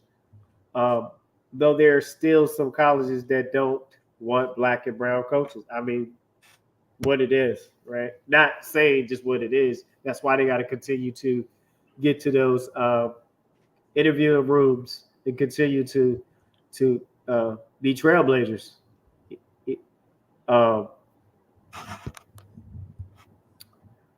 I know in the past, I was up for a big high school job, and the politics was so heavy that this athletic director handwritten me a postcard and mailed it to me and said, "You're a bright young coach," because they knew how wrong of not hiring me was Mm-hmm. compared to the other candidates that he That is had to crazy. write me because it was so wrong, right? So I didn't take that as a compliment. You give me a card, but at the same time, it was on your conscience, Exactly. Like, okay, I see where you're coming from, man, but you still wrong. I right? just want you to know you still wrong. That is crazy. And in that school, it was in a mixed school district. It wasn't like a predominantly one. It had a good mixture, whatever you call Mm-hmm. that. Mm-hmm. And of course, the team was predominantly black, but this high school kept hiring white coaches. Not saying there's nothing wrong with that. It was just saying that it hasn't been many coaches that look like me at that school district as a head coach. They were there as assistant, and so, but I was the bold one, willing to go into the interview rooms as a head coach, and hopefully that trail, blaze the path for the next up and coming generation. So that's what it's You would about hope too, so, absolutely. is willing to go to those rooms knowing that you're really not you're going to be a finalist, but not and continue to make that difference. So Mm-hmm. it's a little different when it comes to that. So we're talking about WMA. We're talking about living in San Francisco on 75 on quarter water. Remember that, Cess? Quarter Yeah, water quarter water. You know what I mean? Debbie, Come on, talk and about Debbie cakes, it. Yeah, Debbie Cakes, exactly. oatmeal cream pie, and ramen Oh, old noodles. school. Right? I made Oatmeal cream pie. 75,000 a year as a WNBA coach, and I'm eating ramen noodles. Okay, with the Not in the egg. Bay Area because they vegan and everything out there. It's Right, just listen, that ain't gonna work. We gotta get the money up. right. Um, so let's talk about it. What is, ladies and gentlemen, people, fam, everyone in the chat, we love it. We're at an hour here. We're getting close. We're to our last part of what is good coaching, talking about the pros, right? And right now we're focused on women's sports. So that would be WNBA. What is good coaching? What have you seen? And let's not just talk about this season. In your past few years in the WNBA, in the league, what have you seen as good coaching? Is it just getting to the championship, or how they take a team and then they bring them to competing. Like there's so many different right definitions of what a good coach. But in your eyes and what you look for, Cess, and what you see, and your team and your WNBA team is again, refresh my memory. What do Las you Vegas call Aces. Aces, right? I knew Aces. it. I just wanted you to say it. Aces. That's Becky Hammond. It's a little Excuse me. bit different at the pro level because you have to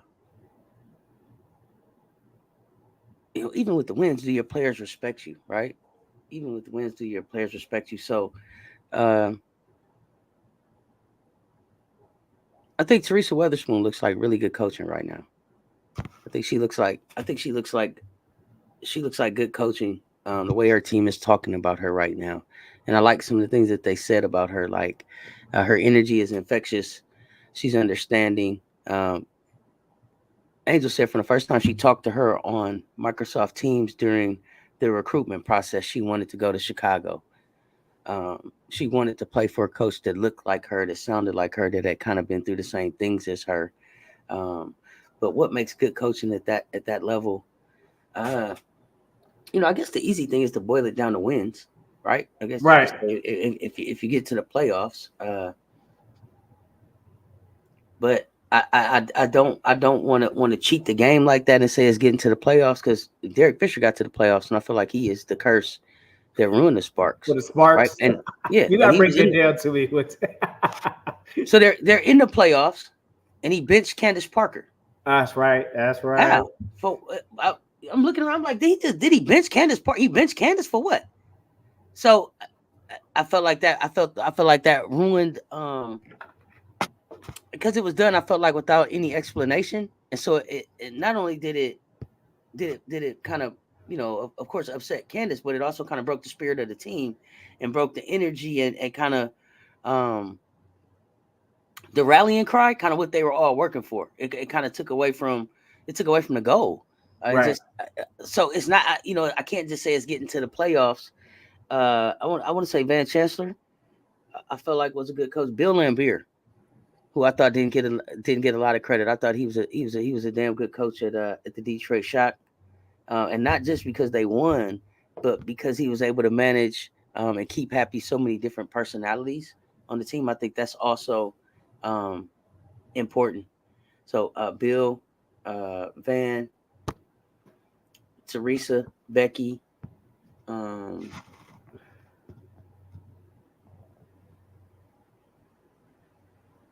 Uh, is anybody else I would say right now?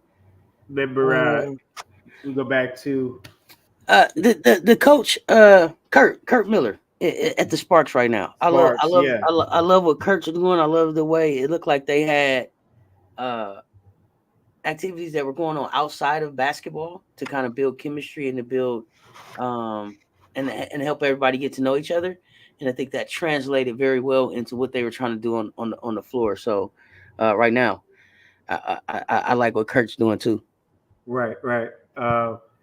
MD Lover had a good thing about. We're going back Right, here. not the raisin cream Yeah. pies. Okay, Harold, you know what I'm saying? Sliced cheese with some saltine crackers. Hey man, pour Right. that thing in four. You got you some cheese cracker sandwiches. You know what I And mean? Let's go.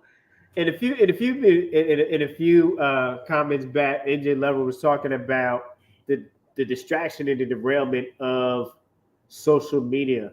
I think that how it can be a detriment to some young ladies on the college and professional level because I know some people were concerned for Camilla on one of your. I was on one of your lives listening in on one of your topics, and after she got hurt and saying, "Hey, watch how you represent yourself." But if they're being their authentic self and you're taking that and you know you're in the business field, and you said maybe she wants it and she does as far as branding, we're talking about pro playing here. Then it's on that individual whether that's what they want to be in, right?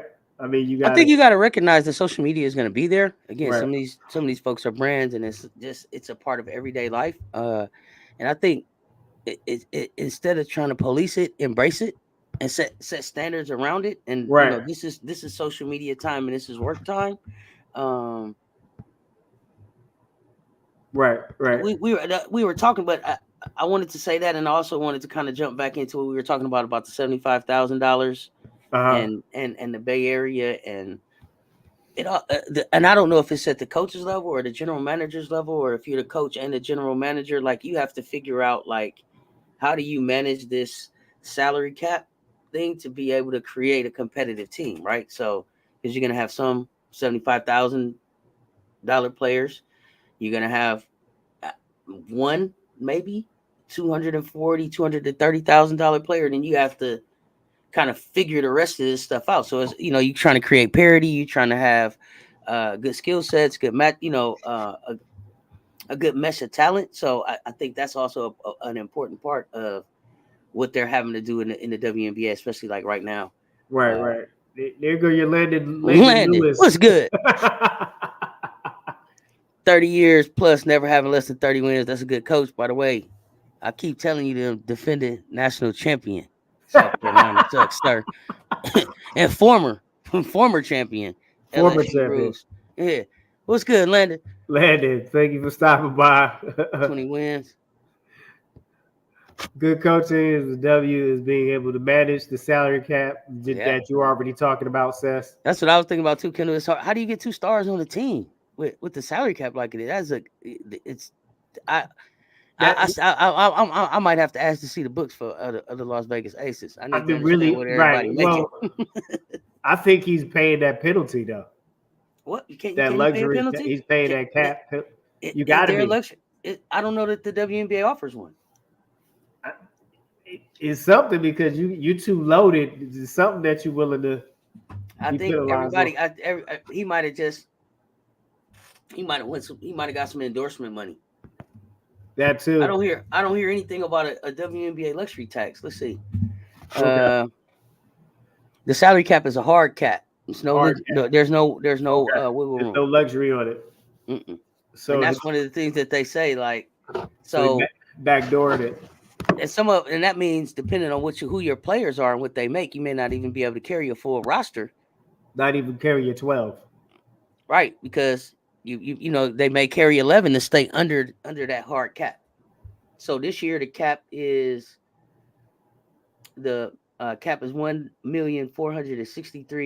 $1,463,200. That's how much you get you got. That's it for your team right there. Right. Okay. So if I 250 to one player, oh, 250 to two players.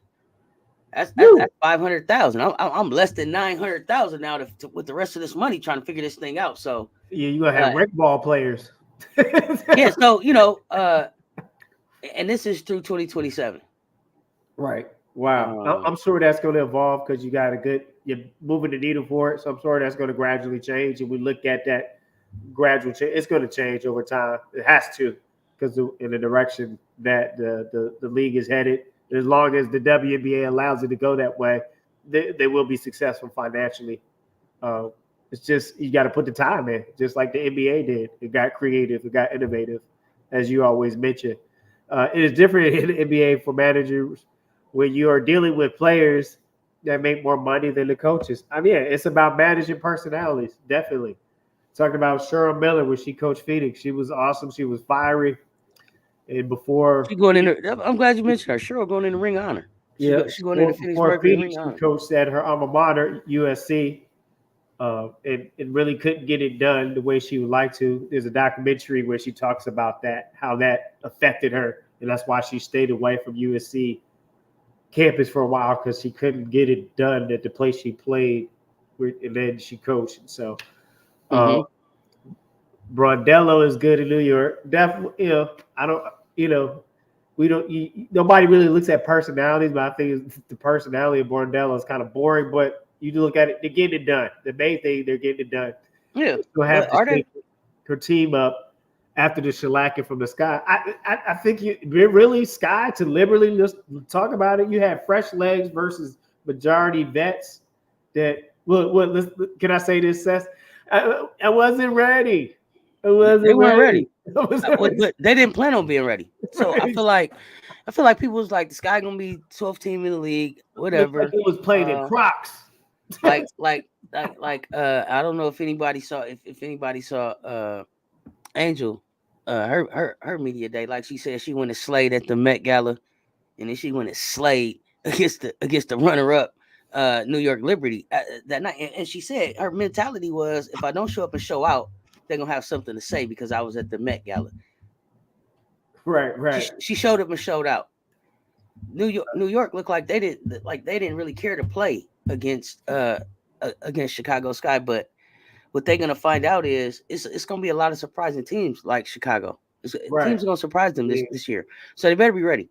I mean, Minnesota's coming with something to prove again. ATL, Dream, Seattle has a solid Dallas, core. I don't know if their bench will be questionable, but their first five it's solid. It's solid. They built with something there. CS Racing said, "Hey, that New York Liberty not trying to protect themselves from injury, not trying to." Okay, CS, we'll see. I don't know. It was totally two different vibes between the two teams. One team brought a vibe like put you on notice, as Cess was saying, and the other team was, I don't know, man. We'll see. I don't know. Great point. they gonna turn it up? All right. Right. Those casinos are hitting the aces under the table. All right, Kendall. I can teach them how to drive in the off season for $125,000 a year. Get them six figures up, Harold Williams. Let them know. Right. A good college coach also graduated players and pro coaches. GMs don't allow the drama between Kobe and Shaq that ended in a trade to happen. At the end of the day, sometimes you gotta let grown folk be grown folk. You can't stop certain things. You only can do your best. CLA will soon be WNBA home revenue. Home venue. You see it bringing a game, a team to South Cackalack. Huh. Okay, Harold. Good. Hey, some good insight. That's the only way they'll get Dawn to coach in the W if they bring one. They bring one to CLA.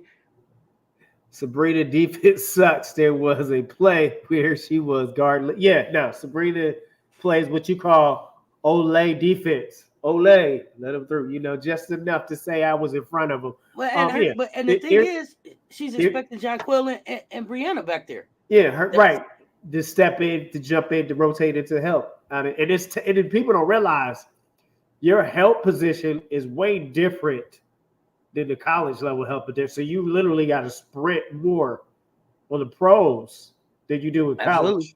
Because there's a little bit different rules to how you got to play defense. I was watching Angel on the rotations last night, and it was like, let me get back to, yep, she's open. So she's still catching up on that speed. Yeah, she's still getting adjusted to the speed of the rotation. It is fast. It's faster. We see. Let's move it on here. Gino is an analyst during WNBA season. Could Dawn do the same to help her get eyes on WNBA? I would love to hear her call some games. I think Dawn is in her niche. Is it what she does best right now? Yeah. And I really don't want to hear either one of them call games. Right. I mean, you know what I mean? Like, I would like to see him, like, we're going to go live and ask Gino a few questions or ask Dawn a few questions, but I feel like for the WNBA right now, they need energy. They need young people. They need, maybe for some analysis here and there, but not calling the games. Right. Doug gonna be coaching year round. Facts. Get the money, Big Drip. Sharon was better than Marquisha, yes, but there's a few times Sharon got harassed defensively. He said, "Welcome to the league. Give me that rock. Welcome to the league, huh? Give me that rock. Give me that cookies. Yes. Took us Swiss rolls. Okay. You gonna eat your cornbread? Right. It look like it. Shoot, man. Oh man. New York will respond, though players like the Olympians headed by K-Plug were training at the women's Final Four. So New York and other teams should be fit, but teams are trying to avoid the serious bumps. I take that, but when you got a younger team, they got a quicker recovery time if the injury because of youth is on their side. My problem with New York is this: the last time we saw y'all got a whooping. And if y'all want us to believe y'all, then y'all should have been back. Like how Raven showed up on a revenge tour. Yeah. Raven showed up on a revenge tour after we got that whooping. They need to be on a revenge tour, but we'll see. I'll give them a minute. What's crazy is how people diminish the Sky whooping the litter. Yeah, that was ass to belt to ass. Period. Period, fam. I mean, I'm not gonna let them be like it was only preseason because they ran they starters out there. So if they starters, majority of the third quarter, all three if they quarters. starters would have won, it would have been we told y'all the sky ain't nothing. They gave them a whooping. Thank you, Donovan. It's only They don't play like preseason. that no It matter doesn't what. count. Thank you. So here's the Take thing. some pride in your game. A team trying to win a championship doesn't play like that no matter what. That's You correct. said it. You said it. Period. Say it again for the people in the back. Period. Donovan, you right. Coach Staley has been coaching year round for over 15 years, and that's why teams are playing catch up in the portal. On to the next. I watched Seattle versus Phoenix from a couple years back, and Brianna was more fluent there than in New York. I may be wrong. She was younger too.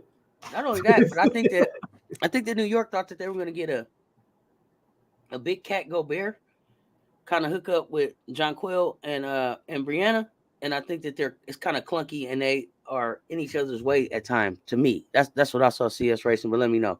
Right. You come out and you let people know you about that business, not what New York Liberty was doing. About that business.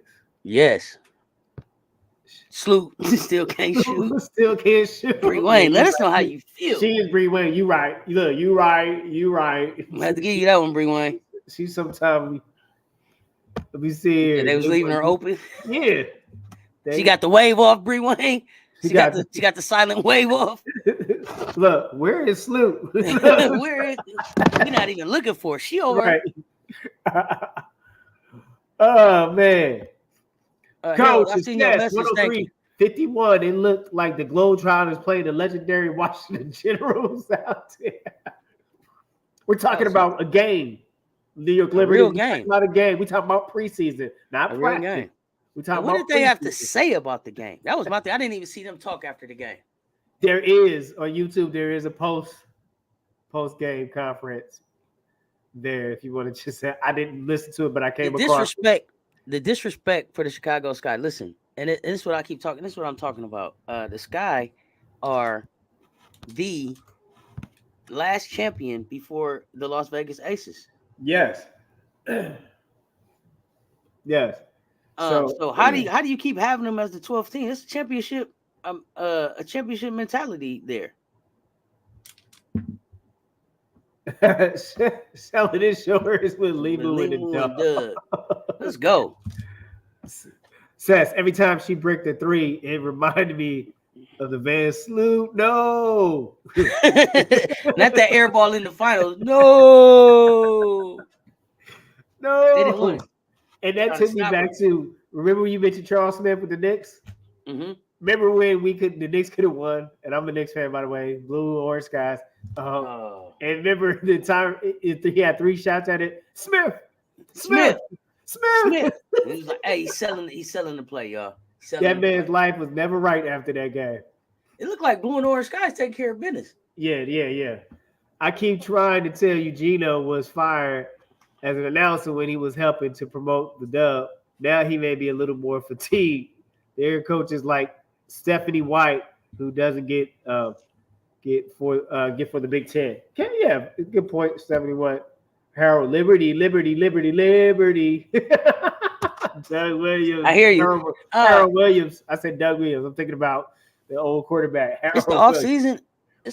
I would love to see somebody like Paige Beckers or somebody come call some games. Let's get some of these college kids up here to call some of these games, tell us what they think. I want to just see some different. I like what they did with the Diana Taurasi, Sue Bird, their show with the game. Like it's time to do different things. It's time to do different things. The same old way of doing stuff. Let's get some new voices, some new stuff in there. I liked the Leah Boston at the tournaments. I just want to see some energy. Right. It says Fresh RC Fresh. Boy, RC done changed his name since I've been around in the circle with y'all. He done changed his name like 72 times. He's on the run. I don't want to tell him. Coach RC on the run. Nothing love for you, RC.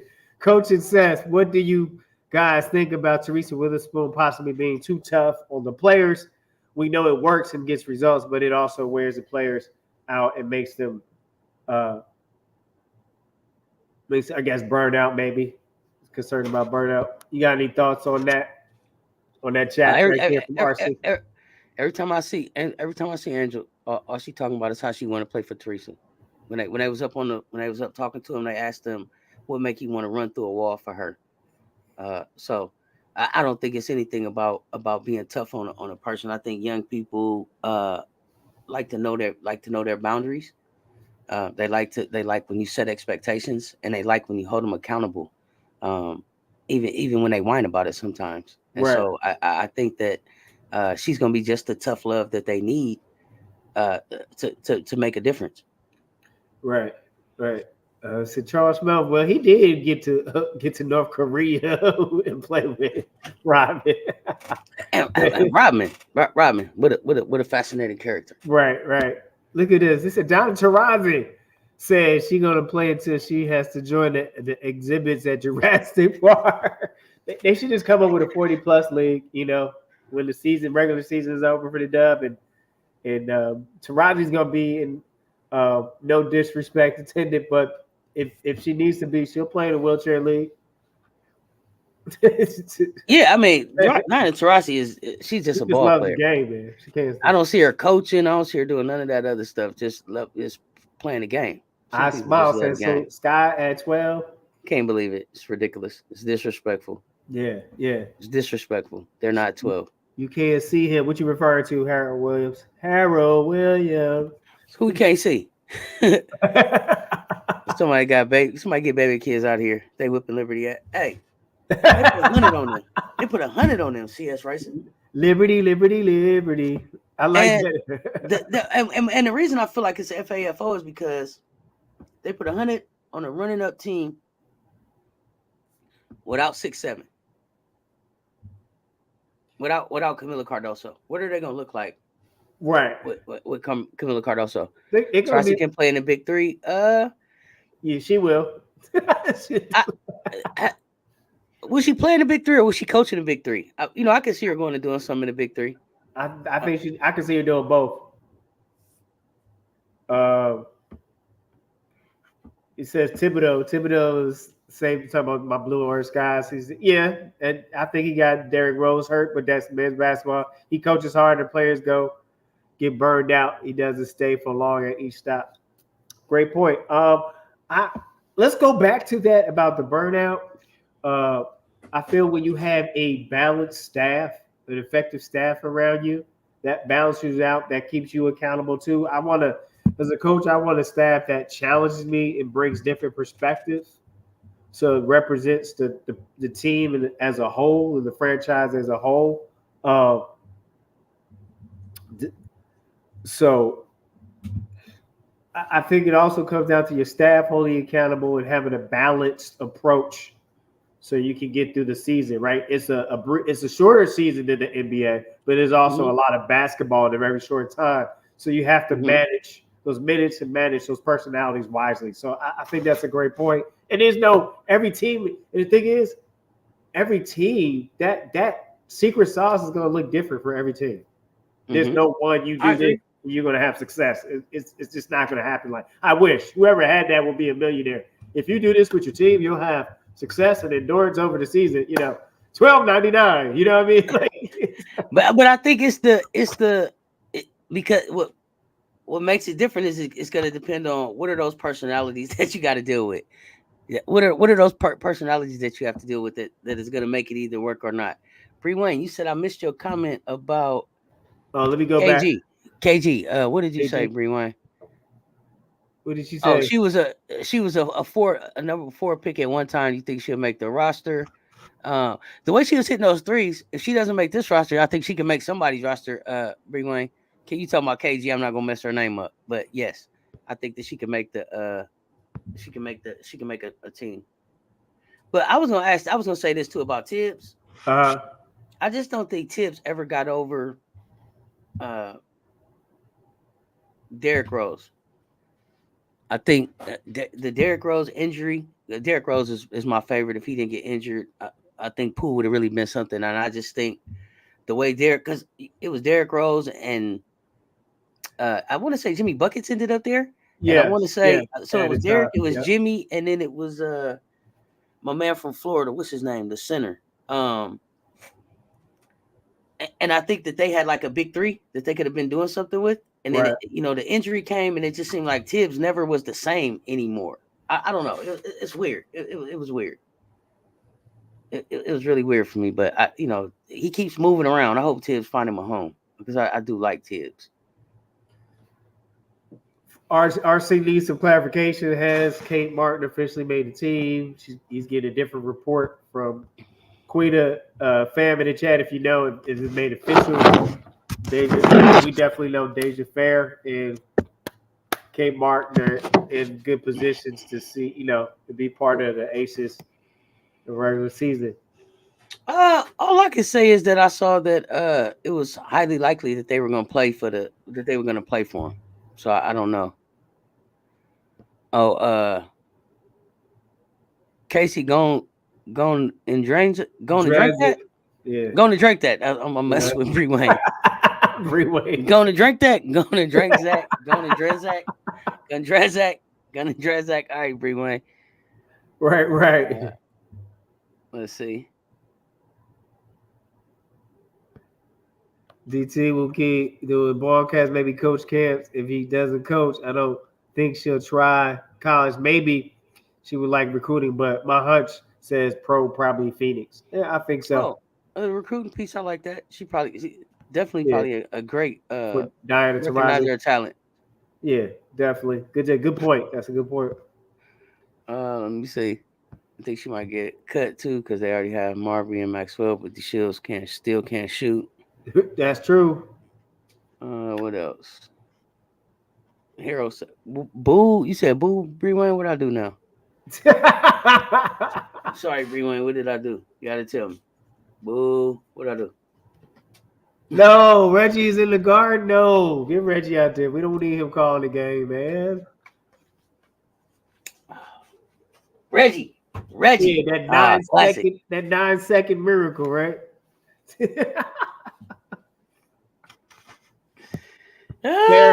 Fair has a program. She's gonna kill. Yeah, no, she does. I think people didn't give her the credit she deserved, and that's a 3 pound. That's a three. That's a 3K point score. That's a 3,000 point score in college. People fail to realize absolutely. that. Absolutely. So she puts the numbers up. New York Liberty have a bench problem. They cut Dolson, and Marina not available. Is it why they cut Dolson? You talking about Stephanie Dolson? I have no idea. Why they cut Did Dolson? Dolson end up anywhere? Maybe they can bring her back. Okay. I don't know.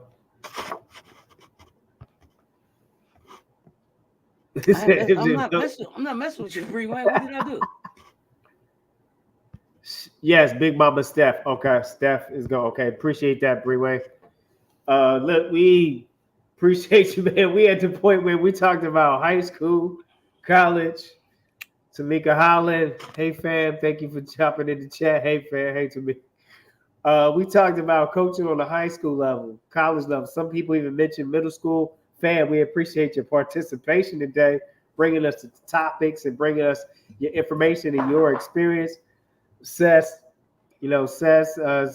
talk sports and champion mentality. We always get together at least once a month to have this, man. We appreciate one thing. I just want to every fam say to Cess, we appreciate what you do. We see great things coming for Cess Talks.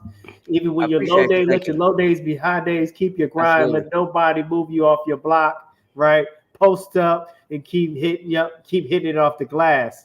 This is champion mentality. We're going to leave you with the quote we quoted earlier. Let me say this just really quick. I'm sorry before you get to your quote. No, go ahead, Cess. Fam, it's going to be a family meeting right after this session. We need to talk. We need to just get a quick, for those of y'all that's available, just a quick catch up on a lot of stuff that's happening in women's hoops. If y'all join me on the link in 1 second. Let's go.